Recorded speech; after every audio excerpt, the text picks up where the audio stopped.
Então eu não posso querer decodificar um fenômeno histórico apenas com a história. Impossível. Eu não vou compreender.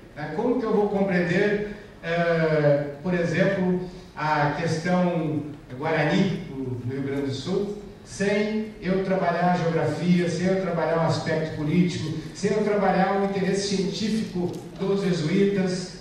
Não existe como explicar. Então é importante o fortalecimento das disciplinas, mas como campo de conhecimento dentro de uma área do conhecimento, porque as disciplinas sozinhas não explicam nenhum fenômeno, né? Por isso que nós hoje, com as novas tecnologias, com o novo desenvolvimento científico do mundo, com as novas necessidades do mundo do trabalho e do mundo da vida, as disciplinas começam a ser superadas, né? E nós estamos caminhando para a formação de professores interdisciplinares, não mais o professor desse campo, daquele campo, né? Isso é uma exigência da realidade, não é uma invenção de alguém que está querendo criar alguma coisa nova, né?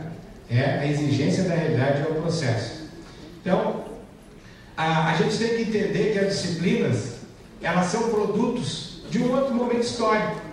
São produtos da tecnologia da primeira Revolução Industrial.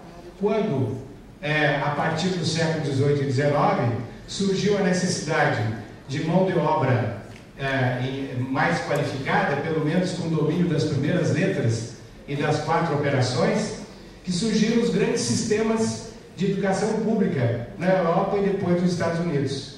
E o sistema de educação pública organizou a escola tal qual a fábrica.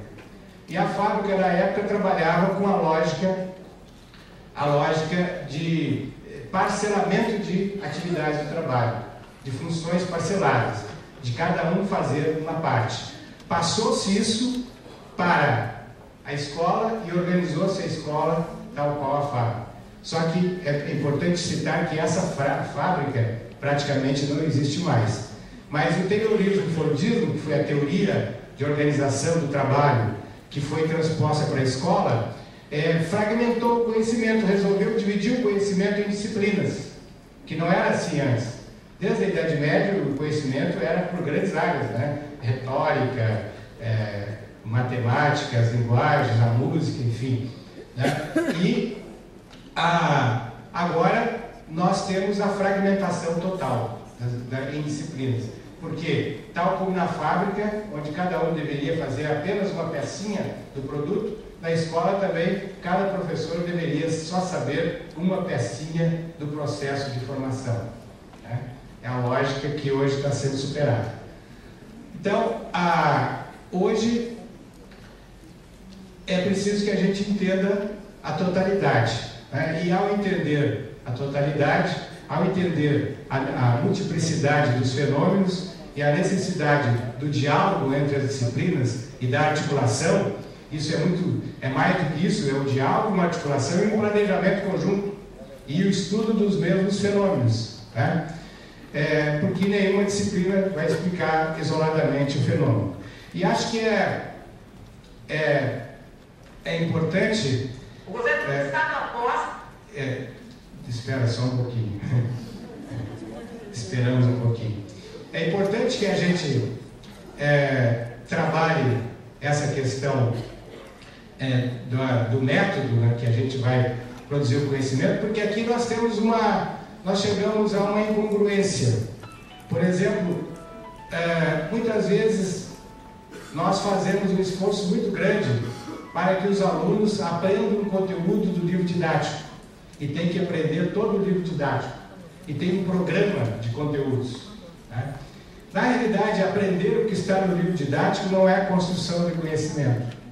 O sujeito simplesmente repetir o que está no livro didático não significa que ele está construindo conhecimento. Ou na internet, fora da internet, isso é mais informações. O livro didático não é importante?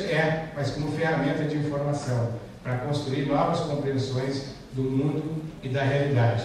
O livro didático é uma repetição, porque ele é apenas o saber, o conhecimento já sabido, né? Ele não é uma novidade. Então, eu não posso confundir a necessidade de trabalhar com conteúdos básicos, né, com um programa enorme.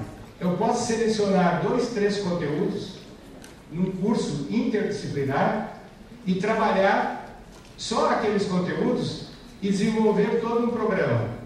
Né? E isto supera essa visão da repetição. A escola não pode ser um espaço de repetição. A escola tem que ser um espaço de criação. Conhecimento é sinônimo de criação. Quando nós não conseguimos criar coisas novas, significa que nós estamos apenas no nível da repetição. Então, vou mostrar para vocês aqui uma matéria, uma matéria da Bandeirantes, que foi sobre o ensino médio aqui no Jurim, e não é para mostrar a questão do ensino médio mais que eu estou levantando, é mais para a discussão de uma questão que a repórter afirmou e que, se a gente entender assim como ela afirmou, é muito perigoso. É muito perigoso. Vê se vocês... O governo do Estado aposta na reformulação das disciplinas do ensino médio. A maior escola pública do Rio Grande do Sul já começou as mudanças e até 2014 a reformulação do ensino deve estar concluída. Eles trocam a aula de História pela disciplina de Seminário da Integração. Os estudantes estão no primeiro ano do ensino médio na Escola Júlio de Castilhos e a mudança do currículo faz parte da reformulação proposta pela Secretaria de Educação no final do ano passado e que deve ser concluída até 2014. Os alunos aprovam as mudanças.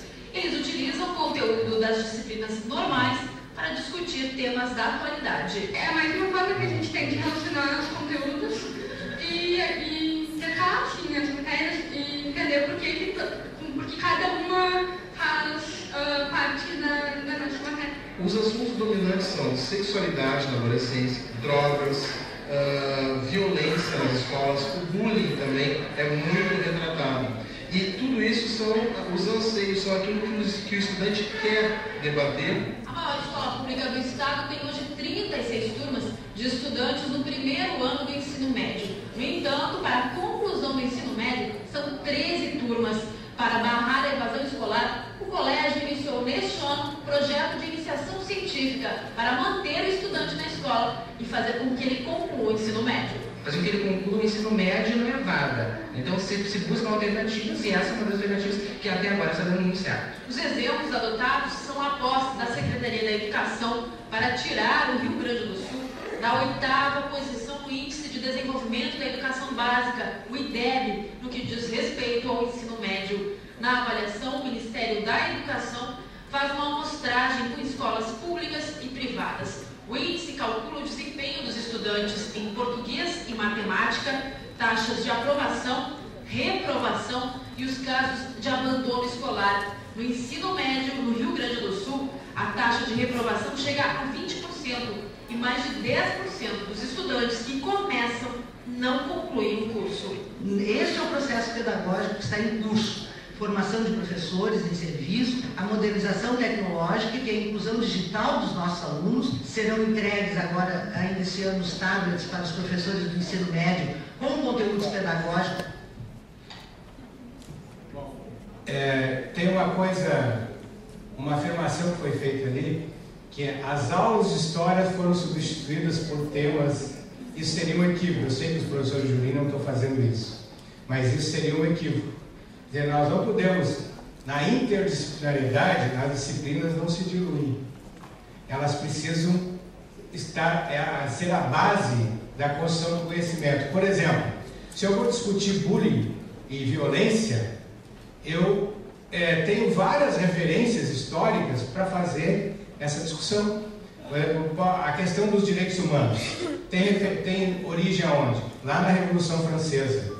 Então, eu não posso sonegar o programa, digamos, o núcleo duro de conhecimento de uma disciplina, não posso trocar isto pelos assuntos de interesse geral dos alunos. Eu tenho que pegar os assuntos de interesse geral dos alunos, está certo, e mergulhar isto dentro, articular com o núcleo duro dos conhecimentos. Eu vou trabalhar a matemática com a violência. Quer dizer, a matemática vai levantar tudo que for quantificado, né, tudo que for importante para o estudo da violência. Eu vou estudar a química, né, em relação a todas as questões que estão relacionadas com a violência. Eu vou trabalhar a linguagem com essas questões. Então, se eu pego o tema da violência, eu preciso dar consistência. Eu não posso fazer uma discussão, tipo discussão jornalística de bullying, né, ou de violência, ou de qualquer outro tema. Senão a gente perde, de fato, a essência daquilo que os alunos precisam aprender. Então a gente não pode cair nesse discurso, porque o discurso não é dos professores de Julinho. Veja bem, as alunas falaram muito corretamente. As alunas disseram assim, ó, nós estamos aqui aplicando aquilo que nós estudamos nas disciplinas, né? Então eu queria chamar a atenção disso para a gente conseguir demarcar bem, né, que interdisciplinariedade não é abandono da disciplina. Estudo voltado para o contexto com significado não é abandono do núcleo duro de cada disciplina. Ao contrário, tem qualquer tema que a gente discutir, tem uma disciplina de fundo, tem muitas disciplinas. Então a gente tem que buscar o link. Claro que isso dá trabalho, é um professor que nós precisamos cada vez mais nos aproximar, né? Mas esse é o... Bom, então a aprendizagem, nós vimos até agora a questão do conhecimento e algumas coisas sobre a aprendizagem, e vamos ver então alguns elementos mais técnicos de aprendizagem, né? O ser humano é um ser humano singular, só ele aprende e ensina, ninguém mais faz isso, só o ser humano, a menos que mais adiante alguém venha provar que isso acontece, mas até hoje, né, o ser humano é o que mais, o que faz cultura, faz história. Bom, então a evolução, o desenvolvimento humano das espécies, né, ela se dá pela carga genética, pela reprodução e pelo meme, que é a unidade de transmissão cultural, que é a transmissão da cultura, aquela unidade que fica no cérebro humano, que é a herança cultural que ele vai transmitir, né, vai socializar com o seu contexto, né? Então, nós temos a transmissão genética, que é instintiva, né, por instinto, quer dizer, o animal, o cavalinho, quando nasce, ele já vai logo trocando as pernas, né, e vai mamar. Agora, o bebê, quando nasce, ele não tem esse instinto. Se alguém não levar ele até a mãe, ele morre de fome. Nós somos mais frágeis do que os animais que têm o instinto apurado. Então nós, ao invés da carga genética, nós transmitimos a vida, o que nós fazemos, o que nós conhecemos e o que nós somos pela cultura, que é a transmissão cultural, que é a história. Veja como a história é uma ciência extremamente fundamental para a compreensão do mundo, né? Se ela não for transformada num rosário de nomes e datas, ela vai contar a história cultural do mundo, como o ser humano desenvolveu o conhecimento e a sua sobrevivência. Bom, então a transmissão genética, ela é restrita, é apenas ao seu descendente direto. E para haver uma mudança genética, às vezes precisam séculos, né? Milênios, mudanças ambientais, né? Novas eras, né?